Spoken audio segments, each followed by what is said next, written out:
but some guy immediately called my number from the flyer and was like, yeah, I want this house. And he was actually the guy I ended up wholesaling it to, the first person within 2 hours of me posting it. James, I'm excited to talk with you. You've got a deal here that we're going to go over here in a minute, that you did a $30,000 assignment, your biggest assignment fee so far, right? That's correct. Yeah, man. Maybe start there. Tell us what market you're in and tell us how you got your start in wholesaling. Yeah, so I'm in the Chicago or the Illinois market. I actually don't do that many deals in Chicago. I prefer the suburbs. There's less competition.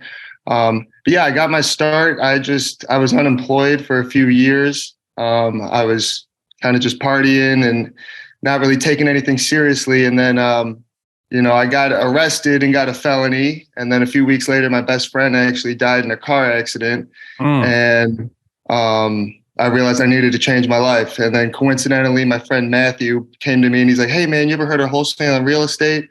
You can get houses with no money and sell them without owning them. And it seemed ridiculous. So he told me to go look up somebody named Max Maxwell. So I looked him up and it just seemed scammy to me. And then I saw Jerry's face down there in a related thumbnail and I clicked on it.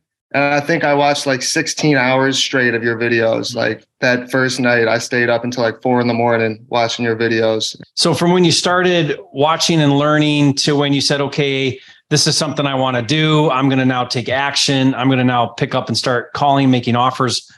Because you used a lot of my free resources too. What was that process like from going from learning to doing? Yeah, I mean, I wish I had went from learning to doing quicker. It probably took me about 2 months before I picked up the phone for the first time and called a real estate agent.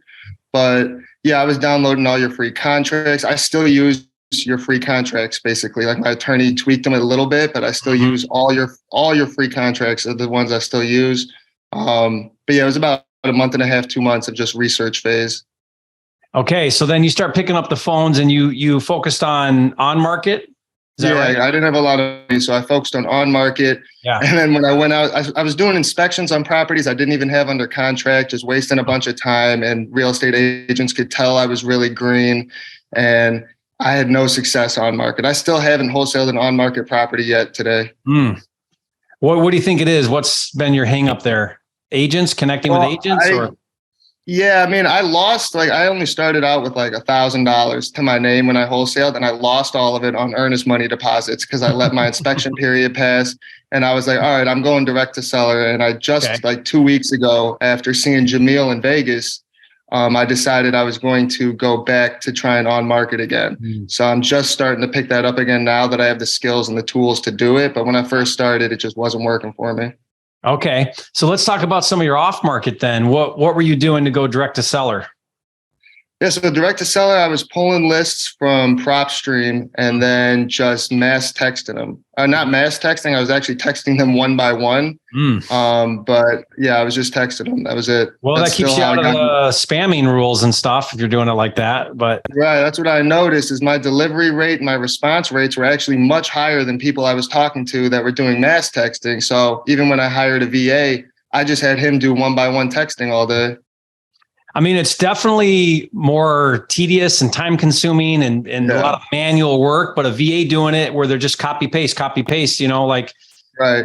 I'm curious, do you know like how many texts can he send in a day doing it? So I developed like a very specific formula that I taught him on where like my opening text is just the person's first name and a question mark. So they think I'm maybe a friend with a new phone or something. And they almost always responded to that. Like almost always, and identified if they were the right person. And then he would paste in like, my text for pre-foreclosure script or my tired landlord script. And he could get through about 500 to 600 people in his 4-hour shift every day. So that's a lot. I mean, that's almost pushing. I mean, that's not the same as one push and you send out a mass, but if your open rates are super high, your deliverability is great, and your cost for VA is going to be pretty inexpensive. $500 a month, and he was sending 10,000 texts a month. There you go. And you're not using the platforms. The platforms get flagged for spamming, and they're cracking down on some of the rules for now text blasting. So, dude, that's really awesome. I hope everybody's picking up some real great tips here with that.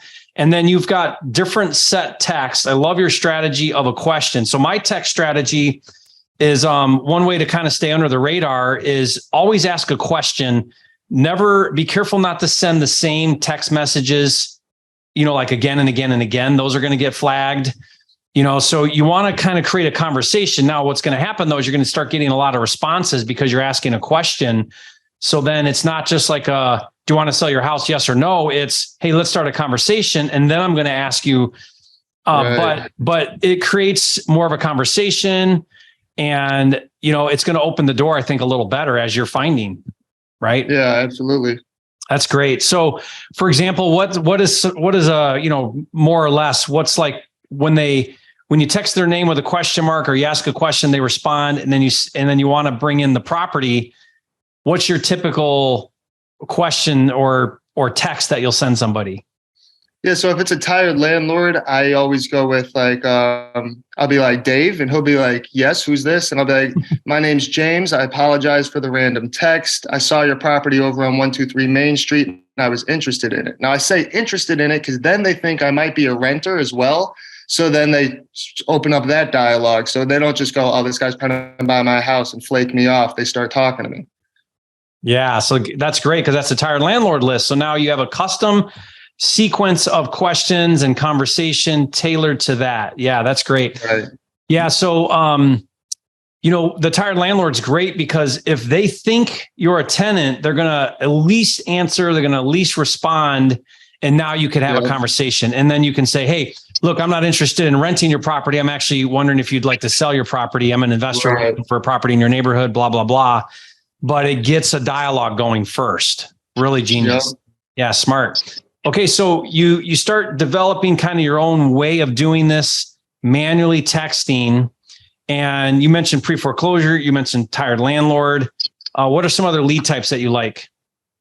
Honestly, those are the only two that I have liked. I tried a few other ones and I got no bites. So pre-foreclosures are the most motivated people. So obviously those are good. And tired landlords are motivated, but also savvy investors. So they know how to talk to you and they're open to talking business.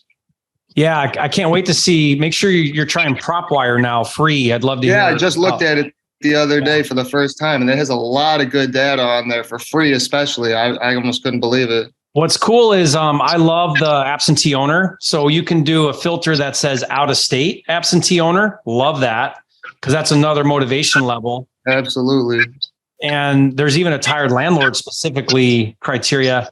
And then you can even stack. So you could say, I want to see tired landlords and high equity, and free and clear. And or a tired landlord that lives out of the state. I mean, that would be huge motivation. Yeah. Yeah. So what's awesome is in PropWire, you can keep stacking your lead type. And I mean, it's going to condense your list, but it's going to be a highly concentrated, very motivated list, the more filters you put in on it. And I really liked the MLS data that you had on there. The fact that you could search for creative finance key terms on the MLS was pretty amazing. Yeah. Yeah. Good. Well, okay. So you start texting, and then let's talk about that deal you did where you made 30,000. So tell us how that deal went down. Yeah. So it started just like how I said. I had my VA text Albert ? And he was like, yeah, who's this? And he said, hey, I noticed your house is in pre-foreclosure and you may be in the pre-foreclosure process. Are you open to selling before that happens?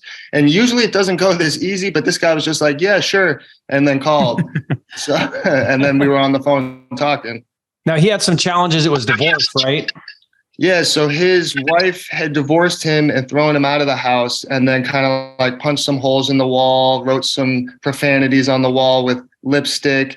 And then he ended up getting the house back, but there was no real damage to it. It was still like a 2004 build, nice $300,000 home that just had some real surface level little cosmetic stuff. Yeah. And was the sale to settle the divorce? Like, did they need to sell it to split proceeds, or was it just, let's just get out of everything we have together kind of thing? Or how was that? So he wasn't able to pay the bills anymore because he lost his job also while going through the divorce. So he was, a couple months behind, just had went into pre-foreclosure, and he was kind of, like you said, just of the mentality, like, let me just cut ties with everything that had to do with this. So, and one of the first things he said to me on the phone was, I don't even want to make any money. I just want to get out of pre-foreclosure, which was like music to my ears. Yeah. Yeah. A lot of times when the motivation's high enough, they're really just most concerned about preserving their credit, not getting a foreclosure on their record. And so they just want, I call that stop the bleeding. So rather than make money, their bigger priority is stop the bleeding. Right. So get out of the expenses and the debt and the payments and the taxes and the upkeep and all the issues that property is causing them. They'd rather have peace of mind than equity. Right. So that's a highly motivated seller there that's willing to just get me out of this property. Absolutely. So that was that case. And so what was your ARV on that? How'd you run your numbers? What was your offer? So the ARV was like 340 to 370. And this is before the market like had taken a huge crap. So the ARV was like 340 to 370 and he owed 201,000. So I just offered him 202,000 since he didn't want any money. And I figured I could make 30 to 40 grand off of it. Yeah. Yeah. So then he agreed to that. You sign a contract, use my, free contracts, guys. I used your exact purchase and sale agreement. Yeah. Do you like that purchase and sale agreement? I mean, it goes through every possible scenario that you could come up with. It's funny. My lawyer, because I met him because he was my criminal lawyer when I got arrested a year ago. And then he told me he does real estate. And he was like, this is one of the best wholesaling purchase and sale agreements that he had, because he has a bunch of other clients and he loves that one. Yeah. Yeah. I mean, I just kept adding to it. I'd run into a problem on a deal. I'd be like, man, I wish I had addressed this in my contract and let's fix that. Right. Yeah. So good. Well, you get the contract and then now it's time to find your buyer. So how'd you find your buyer? Yeah. So I have like a method of, after I get something under contract, I make like a little really legit branded flyer out of it that has all the pictures, the data, my company name on it, my logo. And I kind of take that and I package it with some pictures of the property and I put it in all the Facebook groups. So I put it in like 30, 40 Facebook groups, which is what I learned from you on day one. And like immediately, I didn't even know that the neighborhood it was in was like up and coming as it was. But some guy immediately called my number from the flyer and was like, yeah, I want this house. And he was actually the guy I ended up wholesaling it to, the first person within 2 hours of me posting it. Wanted it. He ended up being the buyer. Yeah. Yeah. And at first you had a 40K spread on it, right? Yeah. Like a week before close, I think, my lawyer called me. He's like, hey, there's $10,000 of taxes due. And this guy obviously has no skin in the game. He's just trying to get out of it. So you're going to have to pay that or convince the buyers to pay it. But the buyers already overpaid slightly. So I wasn't about to disgruntle them further or anything. So you just agreed to take that out of your assignment and still close the deal. Right. Yeah. And so then it ended up being like a 30,000 and some change net, like true assignment. Yep. Check to you at closing type of deal. Yeah, my attorney said it was the biggest assignment that he'd seen in 2 years out of all the people he does wholesale deals for. So wow. Yeah. Well, they're certainly bigger than 30,000, but 30,000 is an amazing deal. Like, holy crap, that's awesome. Yeah. What number deal was that for you? That deal? Sorry? What number deal was that one? 7 or 8. 7 or 8. Yeah. I mean, and you got started a year ago, right? Last year, about a year ago, a little over a year ago. April, I say. So like 9 months. Not even a year. Yeah. Yeah. So you're off to an awesome start, James. I mean, congratulations. That's so awesome. Thank you. Yeah. 30,000 on assignment. What was that like to get that check? I mean, what was the experience you had when you closed on that deal? Me and my girlfriend went and had a mimosa and brunch, and we were super excited. I mean, like I'd made, between $8,000 and $12,000 before then, but then, you set aside money for taxes, pay your operating expenses. You don't have that much money left. But this one was like, I got to put $15K right in my checking account. So it was just a great feeling. That feels good, right? Yeah. Yeah. Well, congratulations. You're a flipping genius, guys. Leave a comment. Tell James you're a flipping genius, because that's really cool. And congratulations on your first year getting to the 7, 8, 10 deals. I mean, that's fantastic. That's really phenomenal.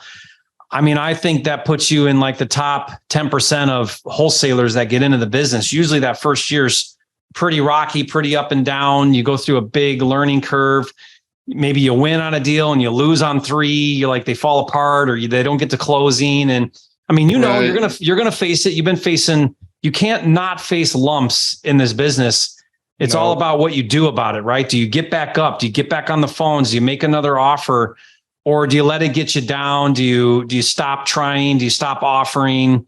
I mean, even on that $30,000 deal, like we thought it wasn't going to close because his divorce, like his wife was entitled to some part of the house. So I had to convince his ex-wife to sign I had to like have my lawyer draft a dissolution of marriage, have her sign that. I had to find a notary. I had to get them to like agree and work with each other to make this deal work for me, even though they weren't getting any money. Like it was a lot of work to kind of make all that happen. Get it there. Yeah. Like that's it. That's wholesaling, problem solving. You're going to have problems. Yeah, absolutely. Remember, guys, it's distressed real estate, which means it's distressed sellers, distressed title, distressed everything. Like you're going to, when you get that contract, you're like, man, I'm halfway there. When you get the cash buyer, you're like, man, no, you're not. You're not even close to there because now you got to deal with all kinds of things to get it to the closing table.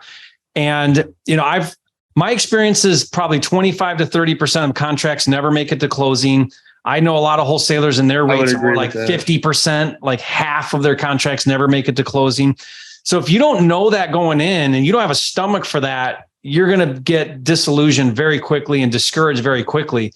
It's just part of the game. Like just own it. It's okay. There's another deal right around the corner. Just get after it again. Yeah, absolutely. I mean, like I said, my first 2 on-market deals, they obviously didn't work out, and I lost all my money that I had in earnest money deposits. But you just got to not quit and keep going. And my buddy who showed me how to wholesale, who brought your videos to my attention and whatnot, he was my partner in the beginning, but he couldn't stand this not making money for months, and he actually quit to go become a truck driver. And then I finally got my first deal, my second deal, and he was like, "Oh my gosh, dude, you're doing it." Yeah. So got to be tough and hang with it. I can't tell you how many people I talk to and they're like, man, I want to do this, but are you telling me that I might not see any money for a month, 2 months, 3 months? And I'm like, you might not see any money for 6 months. If you can't handle that, if you can't hack that, if you can't stomach that, this isn't the business for you because there's no guarantees of anything. You put the work in and if you're consistent, you will see results because it's just a law of averages. The law of averages, the universe will align with you. The stars will align, but you've got to be willing to pay your dues and put in the work and be consistent. There's no way around it. I mean, if you're following somebody like yourself that is proved, tried, and tested, and they know what they're talking about, and you're doing what they tell you to do, then there's no way that it won't eventually work out. Yeah. I tell people if you make 100 offers, you're going to get at least one really good deal. But are you willing to get 99 no's to get one yes? Right. I probably get out of the 10,000 people, we contact a month, I get 1, maybe 2 deals out of 10,000. Yeah. That's thousands of people telling me to, screw off and not contact them and being mean to me. Yeah. You got to just let it roll off of you. Yeah. So James, that's awesome. Do you have, where you kind of shared in the very beginning, like you're going down the wrong path in life. You get in trouble with the law, your best friend dies. These are some life experiences that people come to a fork in the road and they have to make a decision. Am I going to keep going down this road, which is not looking good for my life? Or am I going to make changes? Am I willing to pay the price now, make sacrifices, not have what I want right this minute for something better later? And you made that decision. Now, how did you make that decision? Because a lot of people don't make that choice. They go left when you went right. What happened? I know you had some really serious things that caused you to reflect, but why do you think you chose to really make something with your life and do this instead of not do this? Yeah, well, the 2 main things were when I got arrested, I got sentenced to community service, and I actually ended up doing it at a horse farm where they rehabilitate kids with disabilities, and they're based in religion. So I kind of found faith through them. I found community. I found family, people that were taking me in and taking care of me when they had no reason to. And then also when my best friend passed, she was only 31. She had an 11-year-old, and I just was like, I got to live life for the both of us. I got to make, her proud. And those were my 2 biggest motivations. Wow. That's awesome. Well, thank you for being vulnerable, James, and sharing a little bit of that. That's part of your private life and you're willing to be open and share. And I appreciate that because I know there's going to be someone that listens to this and they're going to be at a place you are at. And so your story is going to encourage somebody. It's going to help somebody push them over that edge to where they're going to now make a kind of commitment like you made and put themselves on a trajectory of a better life. and you're taking so. control. You're taking financial control of your life because you're now on a path and you see a model now that can not just provide you a good income, but provide you financial security and springboard you into lots of bigger things in real estate, so that's really awesome. I mean, that's so inspiring.